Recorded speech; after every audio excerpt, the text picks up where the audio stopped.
Bonsoir mesdames et messieurs et bienvenue au TVC Nouvelles du 30 avril, spécial COVID une fois de plus. En manchette ce soir, Doug Ford a présenté sa stratégie de réouverture de la province. Cas de COVID-19 dans une maison de soins infirmiers, ambulanciers au cœur de la communauté et innovation technologique.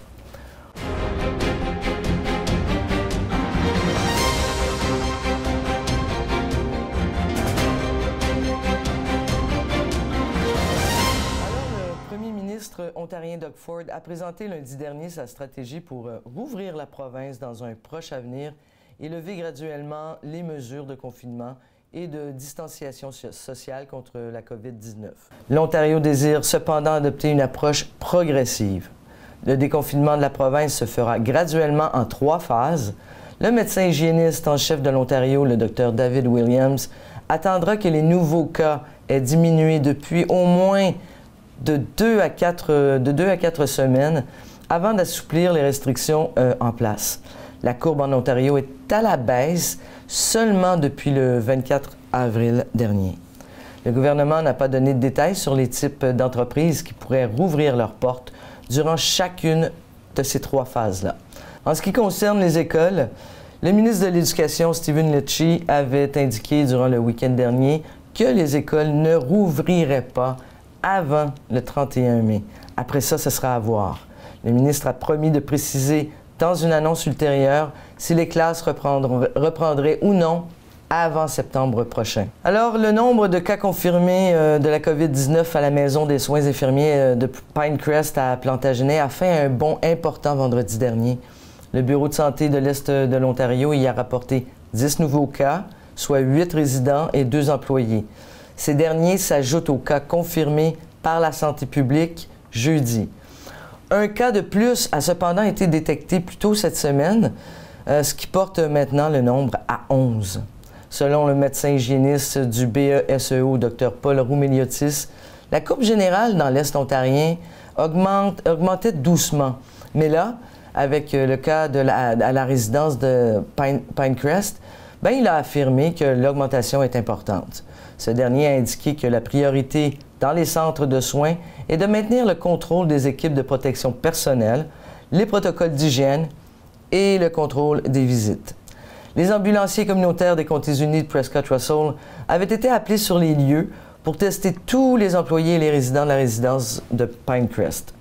Cette intervention avait été rendue nécessaire après la découverte du premier cas positif. Et à la demande du BESO, les ambulanciers paramédicaux communautaires ont réalisé 114 tests de dépistage en 3 heures. Ils ont du boulot sur la planche. Les Comtés unis de Prescott Russell ont rapidement réagi à l'augmentation de tests de dépistage de la COVID-19 dans les maisons de soins de longue durée, en grande partie grâce à leur programme de paramédecine communautaire mis en place par les services d'urgence de Prescott et Russell. Dans un mémorandum distribué aux organisations et partenaires du système de santé en date du 21 avril dernier, le ministère de la Santé et le ministère des Soins de longue durée de l'Ontario ont quant à eux indiqué que la province commence immédiatement des tests de surveillance proactive afin de comprendre l'état actuel de la COVID-19 dans les foyers individuels, y compris le test ciblé des résidents et les membres du personnel asymptomatique. Marc-André Perriard, directeur des services d'urgence de Prescott et Russell, a expliqué que tous les résidents et le personnel testés étaient asymptomatiques, c'est-à-dire qu'ils n'avaient aucun symptôme de la COVID-19. Je me suis entretenu avec M. Perriard. On peut l'écouter. Alors, j'ai avec moi M. Marc-André Perriard, qui est le directeur par intérim au service d'urgence des Comtés unis de Prescott Russell. Bonjour, M. Perriard. Bonjour, Annie, ça va bien? Ça va bien, ça va bien. Merci d'avoir accepté l'invitation pour discuter un peu j'appelle ça les soldats en première ligne, hein, les ambulanciers qui ont beaucoup de pain sur la planche en ce moment. Dites-moi, quand la COVID nous est tombée dessus, qu'est-ce qui a changé, là? Qu'est-ce que vous avez fait pour fonctionner correctement avec votre avec vos équipes, là? avec notre équipe. Bien évidemment, on avait anticipé des changements à la fin janvier. C'est sûr qu'on regardait ce qui se passait en Chine puis ailleurs dans le monde. Fait qu'évidemment, on a commencé à faire des préparatifs pour, évidemment, notre priorité, c'était les équipements protectrices pour nos paramédics. On a eu l'expérience avec le fameux Ebola, la crise de H1N1. Oui. Et puis, évidemment, on a appris de ça, puis il fallait s'assurer d'avoir, évidemment, un bon complément d'articles de protection personnelle pour nos employés. Fait que ça, c'était les premières étapes. Puis, évidemment, après ça, on a commencé à regarder... C'était quoi, excusez-moi, M. Perriard, c'était quoi l'équipement spécial que vous avez donné aux ambulanciers? Bien, il y en a plusieurs. Fait qu'il y a des masques N95, fait que c'est des masques qui sont faits par mesure, puis il faut qu'ils soient certifiés pour chaque paramédic. Il fallait avoir des masques chirurgicales, il y avait besoin si tu veux, des jaquettes imperméables, des gants. Il y avait aussi beaucoup de produits nettoyants qu'on voulait accumuler. D'accord, oui. Des désinfectants pour les ambulances puis pour les mains. Fait que ça, c'était nos premières étapes. OK. Puis ensuite? Fait que là, évidemment, ben, c'est ça. Fait que là, après ça, avec le Bureau de santé et le ministère de la Santé, on voyait les choses évoluer tranquillement. Alors, on a juste... on s'est assis en fait d'équipe, puis on a révisé notre plan. On a un plan d'urgence de pandémie pour s'assurer que c'était à jour. Ah, OK. Surtout que notre équipe de gestion a changé depuis la dernière année et demie. Évidemment, notre ancien directeur, Michel Chrétien, a pris sa retraite. Un des chefs adjoints, Louis Ratier aussi. Fait que j'étais le seul qui restait là, comme gestionnaire dans le passé. Fait qu'on a revisé notre plan avec nos nouveaux 2 chefs adjoints, Éric Larocque et Christian Boudreau, pour s'assurer qu'on était prêts pour réagir, évidemment, à la situation. Puis, évidemment, c'était de garder les paramédics informés de ce qui se passait et puis si vous voulez, de l'évolution de cette pandémie. Combien vous avez de paramédics dans Prescott Russell? Incluant les occasionnels, on est à peu près 110 paramédics. 110, c'est pas mal. C'est pas mal. Oui. Donc, pour eux, il y a des choses qui ont changé, hein? Oh, il y a beaucoup de choses qui ont changé, professeur. Évidemment, les paramédics, c'est des gens qui reçoivent un appel d'urgence. Normalement, ben, ça rentre dans la maison, puis on va aller prendre soin du monde. Ben oui.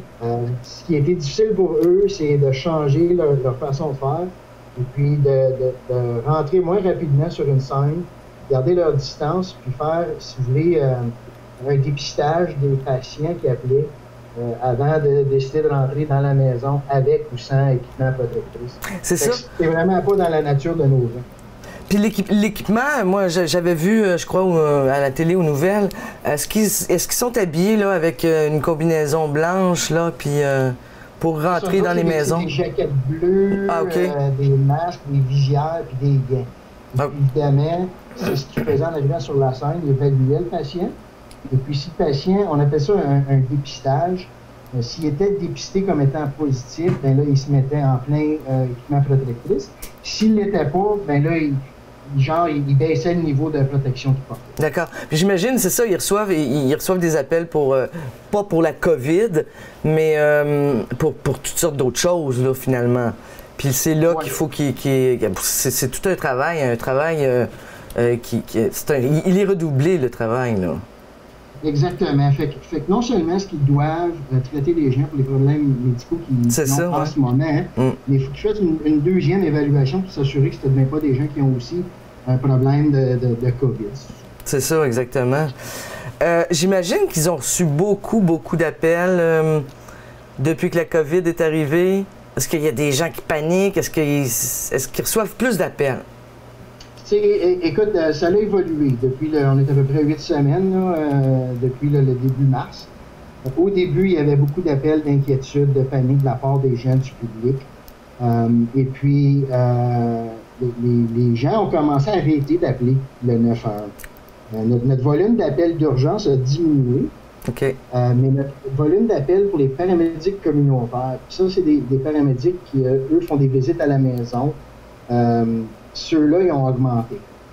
Ah oui? Expliquez-moi pourquoi. Fait qu'évidemment, ce qui est arrivé, c'est que, avec le bureau de santé, les gens pouvaient appeler au bureau de santé, Et puis, il y avait l'opportunité d'aller se faire dépister. Fait qu'on allait avec un paramédic communautaire, on faisait ce qu'il appelle un swab pour voir si le patient avait le COVID ou non. Et puis, s'il y avait un besoin de donner des soins, il donnait à la maison, puis il laissait le patient à la maison. L'autre chose, c'est que les médecins de famille, toutes leurs cliniques, plusieurs cliniques sont fermées. Alors, ils ne pouvaient pas voir de patients. Il y a certaines personnes qui avaient besoin des traitements, comme une injection. Donc, au lieu de les envoyer à l'hôpital, ils appellent le paramédic communautaire, que lui, il va faire une visite. Ah oui, là, je comprends, ils sont occupés, là. Non, et eux autres, notre volume de ce niveau-là, il y a plus que doublé, tandis que nos appels d'urgence 911, ils ont diminué d'environ à peu près 25 je dirais. Puis en plus, il y a des équipes qui doivent se rendre porter main forte à Ottawa. C'est ce qu'on a fait en fin de semaine. On a commencé premièrement la semaine passée à Plantagenet. On allait faire du dépistage d'une maison. Justement, la maison Pinecrest, la maison pour personnes âgées. C'est ça. Ça, c'était notre premier stop. Alors, ben, on va en revenir sur. Ben, on va en parler tout de suite de cette maison-là, parce que vous étiez les premiers. Ben, vous étiez les premiers sur la ligne de front.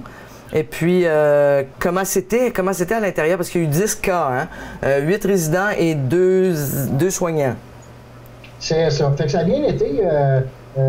Les résidents étaient quand même confortables avec l'arrivée de nos paramédics. Tu sais, des fois, ça peut être intimidant. Tu vois quelqu'un qui rentre avec un masque, une jaquette. Ben oui. Ça peut épleurer des gens. Pour les personnes âgées. Oui, ça a très bien été. Les employés aussi, ça a très bien été. Le processus s'est bien déroulé. Les paramédics communautaires sont venus à bout de faire cette résidence-là, qui était 116 ou 117 dépistages en dedans de 3 heures. Mais qu'est-ce qui est arrivé avec les personnes infectées? Mais comme c'est là, eux autres sont juste suivis par le médecin de famille. J'ai pas de mise à jour sur leurs conditions, s'ils ont développé des signes et symptômes, parce que tous les patients étaient asymptomatiques. Il n'y avait aucun signe et symptôme. OK. Fait que pour nous autres, c'était quand même une découverte importante, parce qu'on assume tout de suite que si tu as le COVID, tu vas être malade. Mais dans ce cas-ci, il y en avait 8 qui n'y étaient pas, puis c'était des personnes âgées. Ben oui! Wow! Tant mieux pour elles. C'est ça, exactement. Si ça peut rester de même, on va être bien fiers. Et puis évidemment, en fin de semaine, la Ville d'Ottawa avait 9 centres de longue durée qui avaient besoin d'être dépistés, qui étaient au-dessus de 2000 swabs. Et puis évidemment, c'était difficile pour eux là, de combler tous les paramédics communautaires, des infirmières et des techniciens respiratoires qui sont venus donner un coup de main.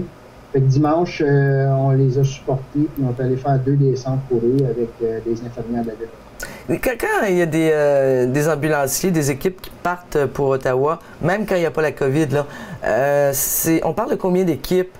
Combien d'équipes avez-vous en tout? Puis combien d'équipes vont aider Ottawa pour qu'il nous en reste, nous autres ici? Pour le COVID, ça c'est un à côté. Pour le COVID, on a augmenté notre complément. On a pris 10 paramédics qui étaient en congé. Pas 10, excuse, 8. Et puis, on les a envoyés, si vous voulez, là, c'était une assignation là, hors de la normale. Puis, ce qu'on fait, si on a besoin d'aller faire du dépistage, on ne prend pas nos gens primaires parce qu'évidemment, on veut garder les paramédics 911 primaires disponibles pour les gens de Prescott Russell pour les urgences. Quand on fait du dépistage, c'est toujours un surplus d'employés qu'on fait rentrer pour aller faire cette tâche. Oui, quand on parle de surplus d'employés, est-ce que les paramédics font plus d'heures en ce moment? Pas tant que ça, parce que qu'est-ce qui est arrivé, c'est que toutes d'habitude, il y a beaucoup de remplacements de paramédics à cause de vacances, puis de congés prévus. Puis il y a beaucoup de paramédics qui ont cancellé leurs vacances, ils ont eu peur à aller. Ben oui. Qu'est-ce que ça fait, c'est que nos occasionnels sont disponibles pour faire des heures parce qu'il y a moins de quarts de travail en remplacement des temps pleins. Fait que comme c'est là, c'est pas si pire. On n'a pas trop d'heures de surplus pour les paramédics, fait qu'ils sont quand même assez bien posés, prêts à éclairer la aller à l'affront de la COVID-19. Monsieur Perriard, dites-moi, qu'est-ce qui s'en vient là, dans les prochaines semaines, dans les prochaines semaines? Parce qu'on ne parle pas encore de déconfinement. Ça va venir peut-être à la fin mai, mais pour le moment, vous continuez pareil ou il y a des choses qui sont en train de tranquillement changer? Fait que là, en ce moment, on est allé faire du dépistage à Ottawa, comme on a dit en fin de semaine. Cette semaine, le focus pour nous autres, c'est Prescott Russell. Fait qu'hier, on avait une équipe est allé à la résidence Saint-Jacques en Brun faire du dépistage. Oui, puis? Aujourd'hui, ils sont à Bourgette, une résidence à Bourgette. Oui. Et puis, on vient juste d'être confirmé qu'on va aller faire le dépistage à la résidence Prescott-Russell vendredi. Alors, le focus devient vraiment là, les maisons de personnes âgées. Ben oui, c'est ça, c'est là le problème, comme au Québec. C'est ça, exactement. Ou à Toronto aussi. Puis c'est les gens les plus vulnérables. Exactement. Fait que vraiment, notre focus, c'est d'aider le bureau de santé de faire du dépistage dans les centres de maisons de personnes âgées. Là, les maisons que vous avez visitées, les maisons de retraite que vous avez visitées, est-ce qu'il y a des cas qui ont été déclarés? On n'a pas eu les résultats encore. Pas encore. On devrait avoir des résultats aujourd'hui de la résidence en Brun. Et puis, Bourgette est en train de se faire en ce moment. Fait que ça va être un 24 à 36 heures avant qu'on ait les résultats. Oh, c'est long. C'est quand même rapide, parce que là, on dit qu'on prend le... C'est mieux que c'était au début. Au début, ça prenait une semaine pour avoir des résultats. Ah, oui. Fait que ça, c'est envoyé au laboratoire. L'analyse est faite, puis on reçoit les résultats, comme je dis, en 24-36 heures. C'est quand même bon, en fait, de réponse. OK, parfait. Bon, je crois que... Est-ce qu'il y a des nouvelles choses, là, au niveau de votre département? Écoute, pas rien qu'on change en ce moment. On met beaucoup d'emphase sur notre programme de paramédecine communautaire que j'ai parlé de tantôt. Parce qu'évidemment, c'est un programme qui est non fondé par le ministère. Ça, c'est un projet qui s'en vient, là? Bien, c'est ce qu'on essaie de... On espère que ça va devenir quelque chose de permanent. On voit vraiment là, la valeur de ce programme-là. C'est grâce à ce programme de paramédecine communautaire-là qu'on est capable de répondre dans la communauté comme on le fait en ce moment. Okay. Le ministère, avant le COVID, était en période de consultation avec les services paramédics. Et puis, une des choses que les chefs de l'Ontario réitéraient régulièrement, c'est le besoin de faire évoluer le programme de paramédecine communautaire. Puis, si on veut dire que c'est un mal pour un bien, cette COVID-là, c'est que ça démontre vraiment à la province qu'on a une ressource qui est très bonne et puis qu'on pourrait utiliser là, dans plusieurs. Justement, je voulais en parler de ça parce que j'ai vu ça. Qu'est-ce qui se passe avec ça? Pourquoi ils sont exclus, les paramédics, M. Perriand? On n'a pas eu de réponse. On n'a pas eu de réponse officielle. Évidemment, ce qui est arrivé, c'est que samedi, le gouvernement a annoncé une prime pour les gens de première ligne. On était très fiers, très contents que ça ait été mis de l'avant par le gouvernement. Mais ensuite, on a été très déçus de voir que les paramédics étaient exclus. Immédiatement, les chefs, on ne le sait pas vraiment, là. En bon anglais, it blows my mind qu'on n'est pas là. Ouais. Tu peux pas avoir plus première ligne que nos paramédics. Ben oui, justement. Puis l'autre groupe aussi, c'est des techniciens respiratoires. Dans ce genre de pandémie ici, s'il n'y a pas deux groupes plus première ligne que ça, je ne sais pas si tu vas les trouver. Puis c'est décevant qu'ils n'ont pas été inclus. On a demandé au ministère pour une réponse. Je sais que l'Association des chefs de paramédics de l'Ontario ont officiellement envoyé une demande pour que ça soit reconsidéré. On ne s'est pas fait dire non, mais on ne s'est pas fait dire oui non plus. Mais on espère que le gouvernement va changer ici. Bon, ben on va attendre une réponse avec impatience, puis les paramédics, ils doivent l'attendre avec impatience aussi. Monsieur Perriand, c'est tout le temps qu'on avait. Je vous remercie infiniment. Pas de trop, merci. Merci, au revoir. Alors, cette semaine, le gouvernement provincial a apporté une correction importante en incluant cette fois-ci les ambulanciers. Environ 350 000 travailleurs de la santé de la province recevront donc une augmentation de salaire de 4 $ de l'heure pendant les 16 prochaines semaines, ainsi qu'un paiement, dis-je bien, forfaitaire mensuel de 250 $ en reconnaissance du travail important qu'ils accomplissent pendant la pandémie de la COVID-19. Eh bien, le 30 mars dernier, le médecin hygiéniste en chef de l'Ontario avait recommandé aux personnes âgées de 70 ans et plus de s'auto-isoler. Il a insisté sur le fait qu'il faille absolument protéger les personnes âgées et les citoyens les plus vulnérables. C'est la raison pour laquelle l'Ontario lance le programme provincial de soutien communautaire pour aider les personnes âgées à faible revenu et les personnes handicapées dans le besoin. En collaborant avec l'Association ontarienne de soutien communautaire, le gouvernement de l'Ontario appuie la livraison de repas, de médicaments et d'autres produits de première nécessité aux personnes dans le besoin durant la pandémie. Le programme élargira la capacité des popotes roulantes pour rejoindre encore plus de personnes dans le besoin. Pour soutenir cet élargissement, le gouvernement s'associe à Élan Ontario pour encourager les bénévoles à soutenir les programmes de popotes roulantes et autres programmes ayant besoin d'aide. Le programme renforcera également la capacité de divers organismes, dont des organismes communautaires, à livrer des médicaments et d'autres produits de première nécessité. Alors, grâce à un partenariat entre le Centre de services à l'emploi de Prescott Russell et le CEFEO, un programme de formation des préposés aux soins de soutien personnel vient de voir le jour. Mais la pandémie obligeant la distanciation sociale est venue changer un peu le cours prévu des événements. Aujourd'hui, le Centre d'emploi lance une innovation technologique et annonce que des ordinateurs tablettes et des connexions Internet seront fournis aux participants, dis-je bien, inscrits au programme. Alors, on écoute à ce sujet la directrice générale du Centre d'emploi, Caroline Arcan. Alors, je suis avec Caroline Arcan, la directrice générale du Centre de services à l'emploi de Prescott Russell. Alors, bonjour Caroline, merci d'avoir accepté l'invitation à cette interview-là. Pour parler d'un nouveau programme, l'innovation technologique qui est au rendez-vous, un programme qui est pour la formation des préposés aux soins de soutien personnel, qui avait été lancé, qui avait été annoncé en fait au mois de février. Alors, qu'est-ce qui s'est passé depuis? Parlez-nous-en de ce projet-là, Caroline. Parfait, parfait. Alors, juste pour faire une mise en contexte, dès l'an dernier, on a commencé à travailler sur ce projet-là parce que les besoins des employeurs dans le domaine des soins aux personnes étaient criants. Alors, de concert avec le Centre d'éducation et de formation aux adultes de l'Est de l'Ontario, on avait développé une initiative. Il y a une annonce qui avait été faite en février. Les cours devaient débuter en mars et là est arrivée la fameuse COVID. La pandémie, oui. La pandémie. Là, tout a changé, là. Qui est venu tout changer la donne parce qu'avec les mesures de distanciation sociale, ce n'était plus possible pour les apprenants de se retrouver en salle de classe comme prévu, à la date prévue. Alors, ce qu'on a fait, on est retourné à notre bailleur de fonds.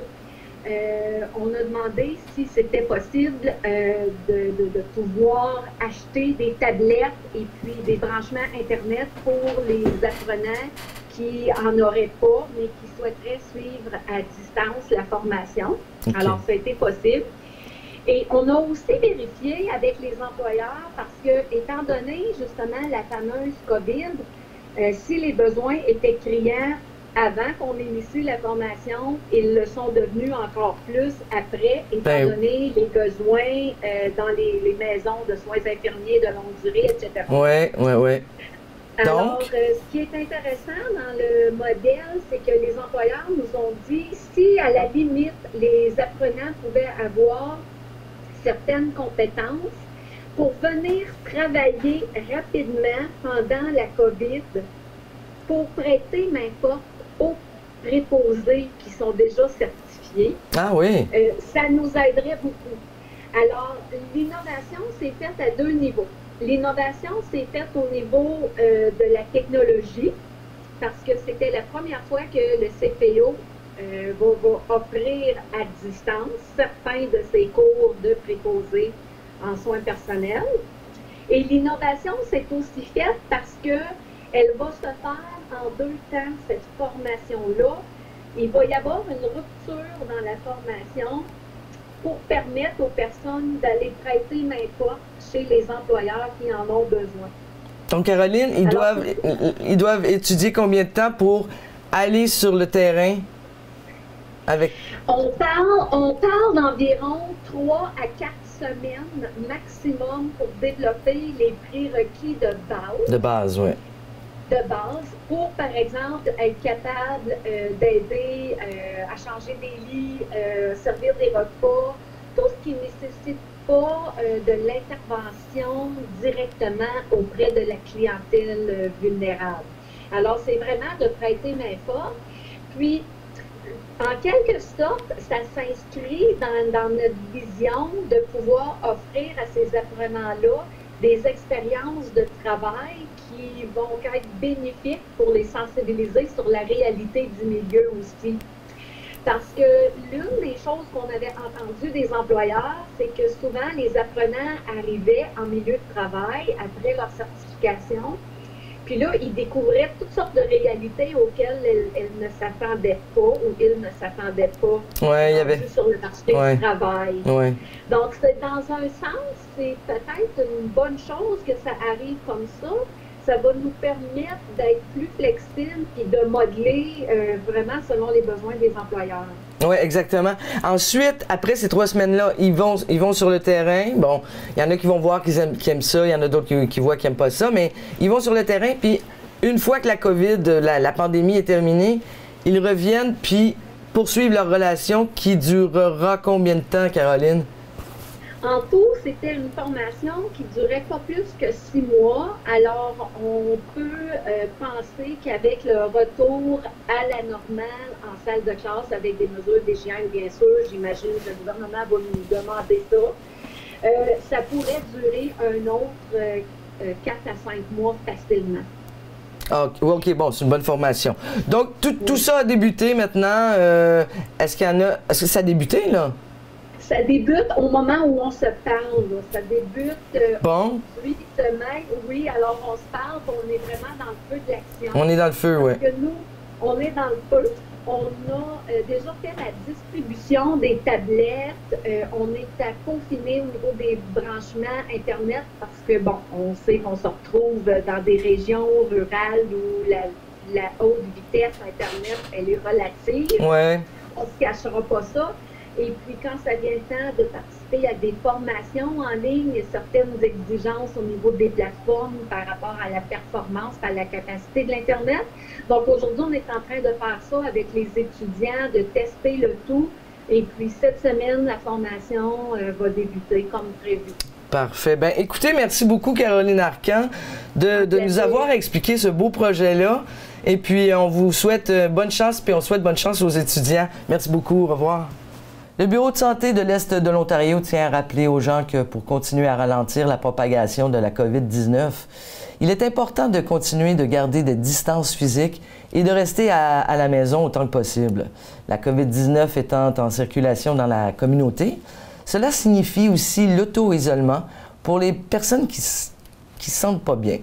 La plupart des Ontariens ont suivi les conseils de santé publique.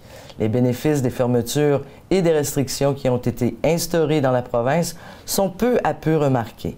Pour que la tendance se maintienne et pour éviter une hausse de nouvelles infections, il est donc crucial de continuer à suivre les conseils de santé publique, rappelle le Dr Roumeliotis. Pour lui, c'est très, très important.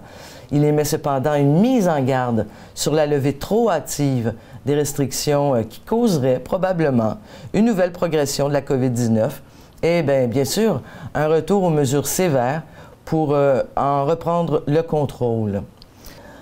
Alors on va changer de sujet parce qu'en ce moment tout le monde prend des marches pour sortir un peu de chez eux.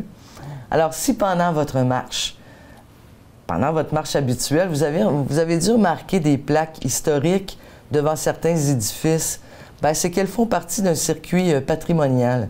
Ce circuit offre la chance de découvrir l'histoire de la cité de Clarence-Rockland et aussi de ses bâtisseurs.